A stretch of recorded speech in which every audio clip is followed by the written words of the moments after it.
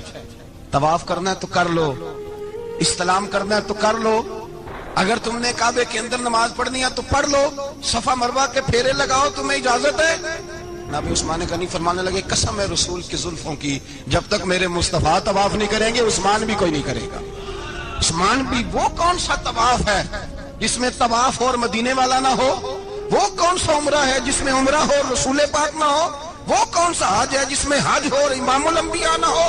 میرے لیے کہ امام بول پڑے، فرمانے لگے حاجیوں آؤ، شہنشاہ کا روضہ دیکھو، کعبہ تو دیکھ چکے، اب کعبے کا بھی کعبہ دیکھو. اور فرمانے لگے غور سے سن تو رضا، کعبے سے بھی آتی ہے صدا، میری آنکھوں سے میرے پیارے کا روضہ دیکھو.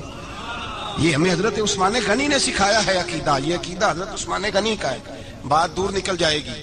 محبت معیار ہوتی ہے، محبت روح ہوتی ہے، محبت اصل ہوتی ہے. حضرت عثمان غنی رضی اللہ تعالیٰ عنہ سے کسی شخص نے کہا کہ عثمان کوئی تبدیلی بھی آئی نبی پاک کے غلام بننے کے بعد؟ حضور کے غلام بننے کے بعد کوئی تبدیلی بھی آئی؟ لوگ اپنی اپنی تبدیلیاں بتاتے رہے. جناب عثمان غنی نے 2 جملے کہے، لوگ کہتے ہیں ہماری چیخیں نکل گئیں، یہ معراج حضور سے پیار کی محبت اور عشق کا یہ رنگ عثمان غنی کا. حضرت عثمان غنی کہنے لگے تم تبدیلی کی بات کرتے ہو؟ میں نے جب سے نبی پاک کے ہاتھ میں سیدھا ہاتھ دے کے بیعت کی ہے، میں نے یہ ہاتھ دوبارہ کبھی گندگی کو نہیں لگایا. اور فرمایا جب سے پہلی نظر سے جلوہ والضحیٰ دیکھا ہے، میں نے اس کے بعد اپنی شرمگاہ کو بھی کبھی نہیں دیکھا، اس لیے کہ ان آنکھوں میں رسول اللہ کے جلوے رچ بس گئے. یہ معیار پیدا کیا جناب عثمان غنی نے. اور مدینہ منورہ سے جو محبت ہے نا مسلمان کی، اس کا اگر اصل رنگ دیکھنا ہو تو جناب عثمان غنی کو زندگی کو دیکھا جائے. اصل رنگ. حضرت سیدنا عثمان غنی با حیا بڑے تھے. کیا بڑے تھے؟ کچھ لوگ بے حیا ہوتے ہیں، کسی کو بھی نہیں چھوڑتے، نہ صحابہ کو، نہ اہل بیت کو، نہ کسی اور کو. عثمان با حیا بڑے تھے. کتنے؟ حضرت عائشہ صدیقہ فرماتی ہیں، مشکات میں مسلم میں موجود ہے، آپ فرماتی ہیں نبی پاک بیٹھے تھے تو حضور کی نا پنڈلی مبارک، مرد کے لیے حکم ہے ناف سے گھٹنے تک چھپا کے رکھے. پنڈلی ننگی ہو بھی جائے نا یہ پنڈلی تو اس کی اجازت ہے شریعت میں مرد کے لیے. فرماتی ہیں اللہ کے محبوب لیٹے ہوئے تھے اور حضور کی طامت پنڈلیوں سے تھوڑی اونچی تھی، تو حضرت ابو بکر صدیق آئے تو نبی پاک نے فرمایا آ جاؤ. حضور لیٹے رہے. ماتی تھوڑی دیر گزری تو حضرت عمر فاروق آئے، حضور اجازت ہے، تو نبی پاک صلی اللہ علیہ وسلم نے فرمایا آ جاؤ. نبی پاک لیٹے رہے. چند لمحے گزرے تو عثمان غنی آ گئے. حضور آ جاؤ. فرمایا 1 منٹ. اللہ کے حبیب اٹھے، طامت مبارک کو سمیٹا، پنڈلیوں کو ڈھانپا. حضور بیٹھے، عثمان آئے، باتیں ہوئی، چلے گئے. حضرت عائشہ کہتی ہے میں پردے کے پیچھے سے دیکھ رہی تھی، میں حاضر خدمت ہوئی کا محبوبہ سمجھ نہیں آئی. آئے ابو بکر بھی ہیں، میرے والد آئے، عمر بھی ہیں، مقام ان کا بھی بڑا ہے، پر عثمان آئے تو آپ نے کپڑا سیدھا کیا. فرمایا عائشہ میں اس سے حیا نہ کروں جس سے اللہ کے فرشتے بھی حیا کرتے ہیں. حضرت عثمان غنی رضی اللہ تعالیٰ عنہ اپنے گھر کے اندر ہوتے تو کئی کپڑے لپیٹے رہتے، کئی کپڑے جناب. میں ایک نتیجہ آپ کے سامنے رکھنا چاہتا ہوں، میری طرف دیکھیں. کئی کپڑے لپیٹے رہتے، کپڑوں کے اوپر کپڑے، شرم و حیا کے پیکر. جناب عثمان غنی غسل کرتے تو کپڑوں سمیت کرتے. فرماتے نام بھائی مجھے شرم آتی، پیکر شرم و حیا. اس کا نتیجہ کیا نکلا؟ حضرت رقیہ رضی اللہ تعالیٰ عنہ کے ساتھ جناب عثمان غنی کا جب نکاح ہوا تو ابھی پردے کی آیتیں نہیں آئی تھی. شرم و حیا کے پیکر تھے، ابھی پردے کا حکم نہیں آیا تھا. صحابہ بے دریغ آتے جاتے تھے ایک دوسرے کے گھروں میں.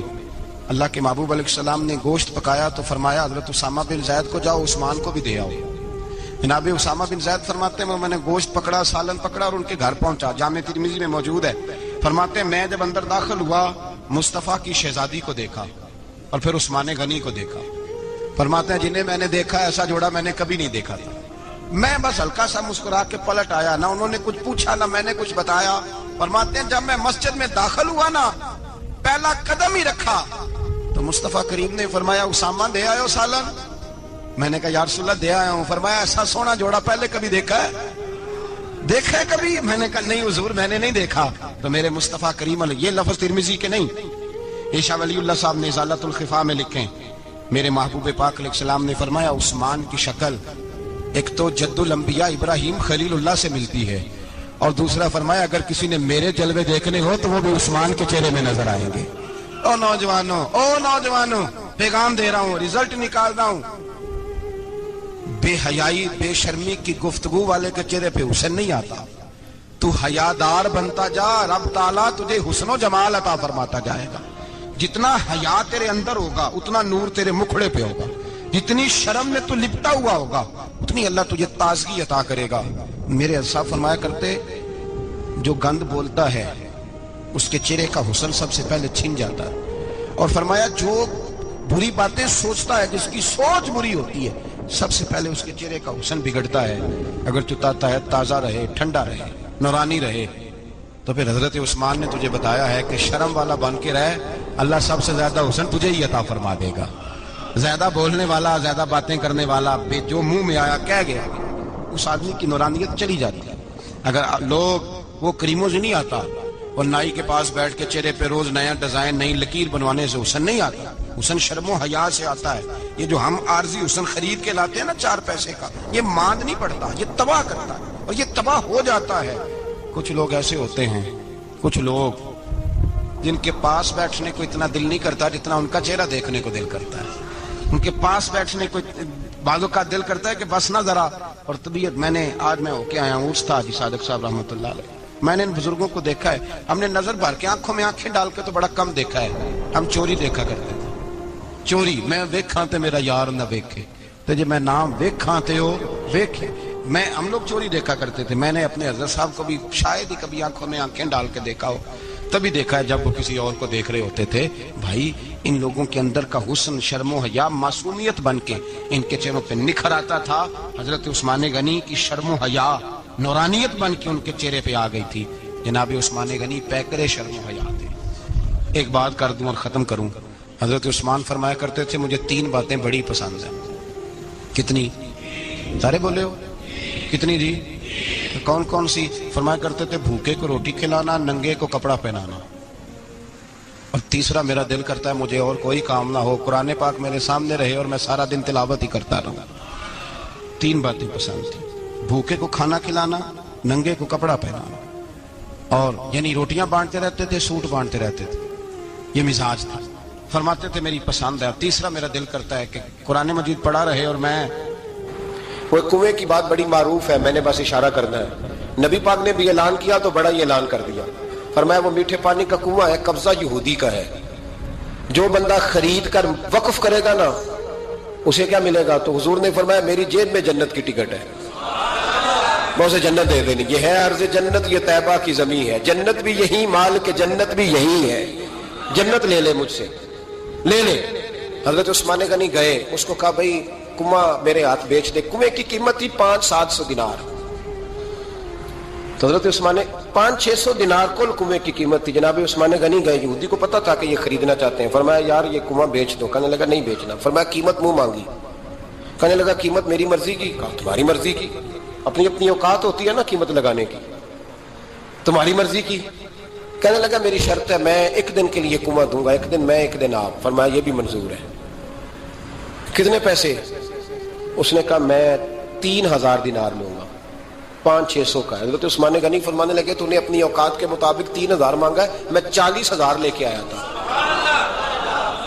اپنی اوقات کے مطابق مانگا. 40,000 دینار میری جیب میں.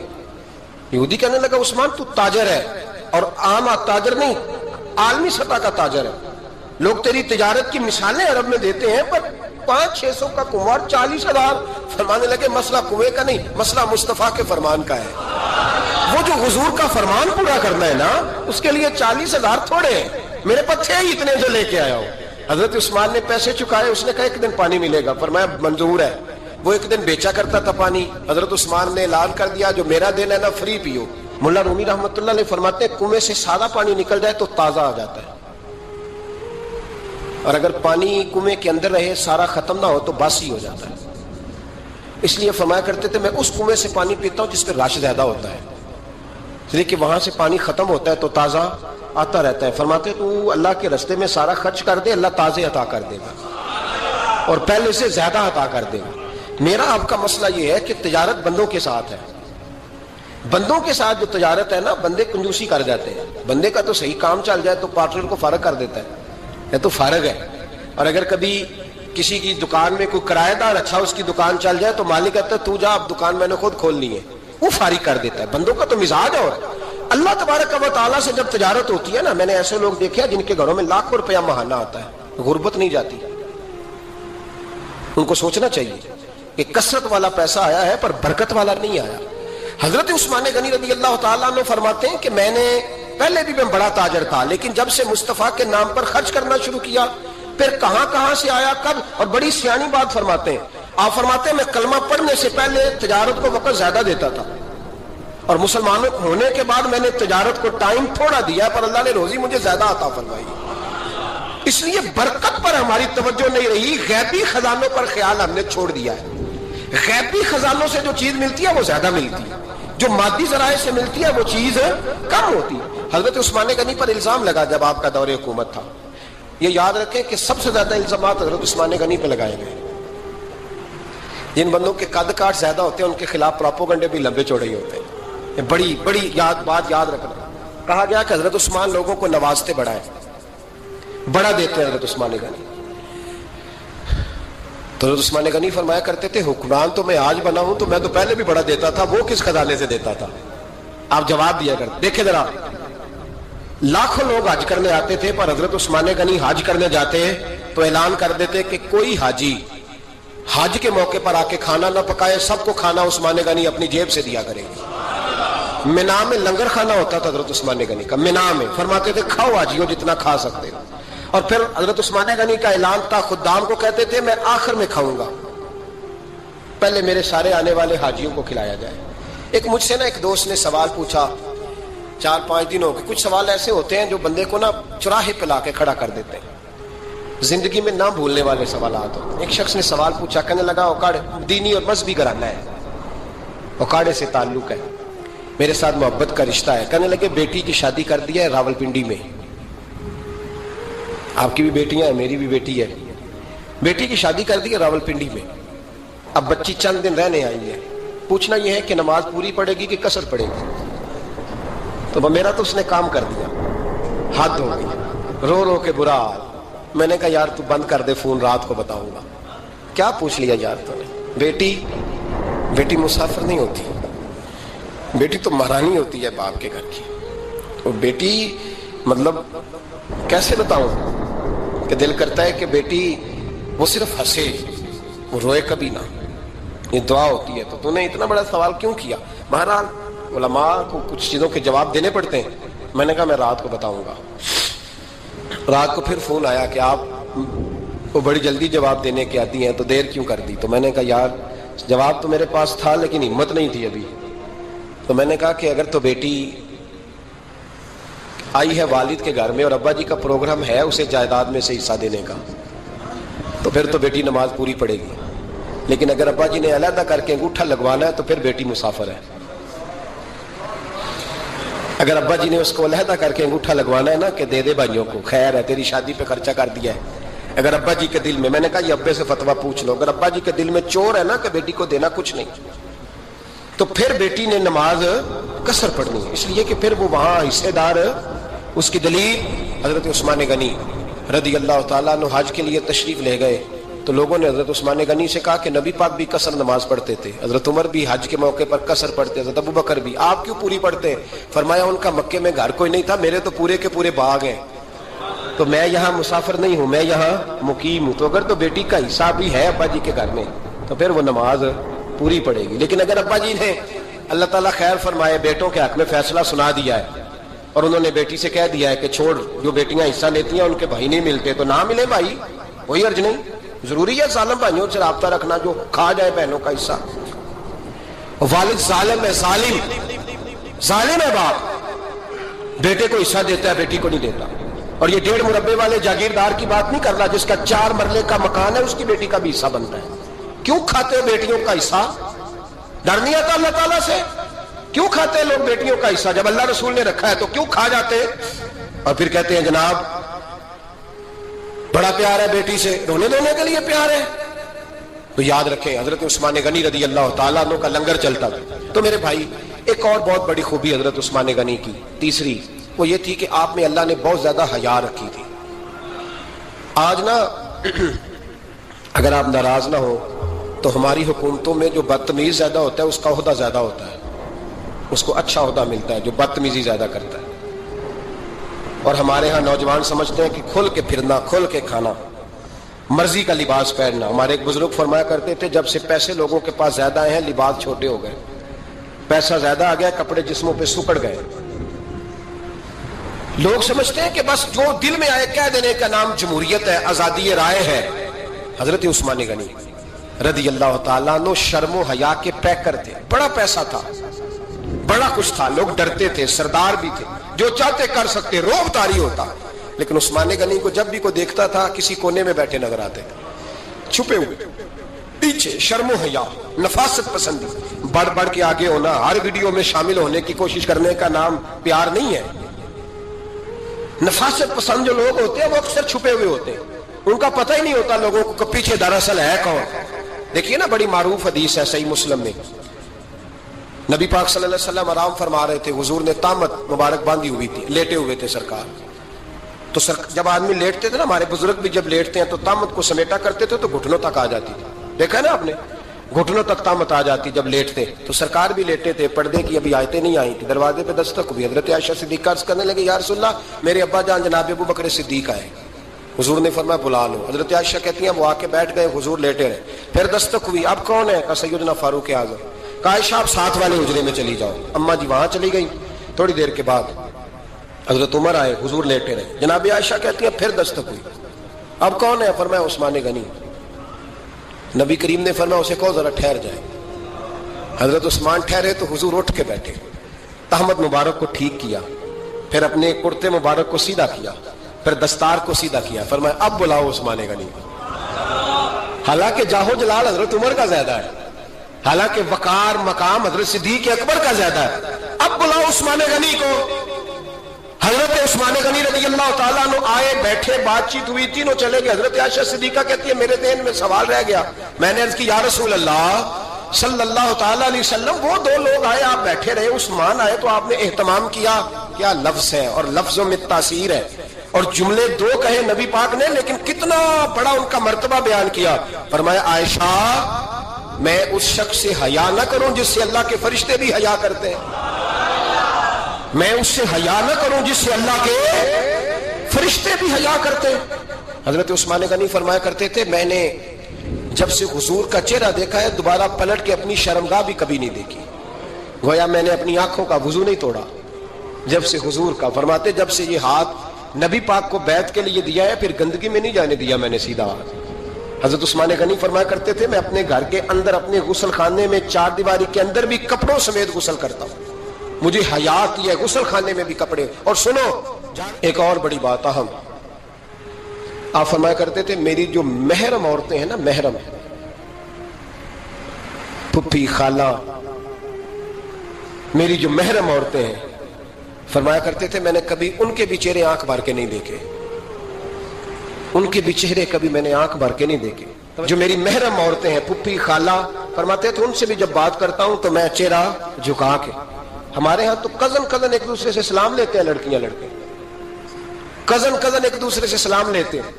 بچیاں آیا کرتی تھی تو میری کبھی کبھی مجھے بتایا جاتا تھا، میں نے ایک پابندی لگا دی بچیاں جب مدرسے میں آتی تھی کہ جو دور سے بچی آئے اس کو جس آدمی کا نام لکھا ہو بتایا جائے وہی لینے آئے. ایک دن مجھے اطلاع دی گئی کہ آپ تھوڑی دیر آئیں. میں گھر گیا تو مجھے بتلایا گیا ایک بچی ہے تو اس کو جو پہلے لینے آتا تھا وہ نہیں آیا، کوئی اور آیا. میں نے اس کے بھائی کو فون کیا کہ آپ لینے نہیں آئے. کہنے لگے یہ کزن ہے ہمارا، اس کے ساتھ بھیج دیں، آپ ہمارا ہی کزن ہے، خالہ زاد ہے. میں نے کہا یار آپ کہاں ہو؟ کہنے لگے مجھے 20-25 منٹ لگ جائیں گے. تو میں نے کہا ابھی کلاسیں بھی جاری ہیں تو آپ ہی آ جانا خود ہی. میں نے کہا سب آپ بھیج دیں، مجھے اعتبار ہے اس پہ. میں نے اس کو ایک بات کہی جو آپ کو بھی کہتا ہوں. میں نے کہا یار تمہیں اعتبار ہے تو اللہ رسول کو اعتبار کیوں نہیں؟ انہوں نے کیوں غیر محرم بنایا؟ عجیب تماشا ہے. مجھے پھپھی ذات پہ، خالہ ذات پہ، ماموں ذات پر اعتبار ہے، نبی پاک کو کیوں نہیں؟ آپ کو زیادہ پیار ہے لوگوں سے یا نبی پاک کو امت سے زیادہ پیار ہے؟ کیا مطلب تماشا ہے؟ کیا مزاج بنا لیا میں نے اور آپ؟ نبی پاک نے ایک شخص پر اعتبار نہیں کیا پر میں اس سے پردہ کروں، آپ نے اور میں نے کیسے کر لیا؟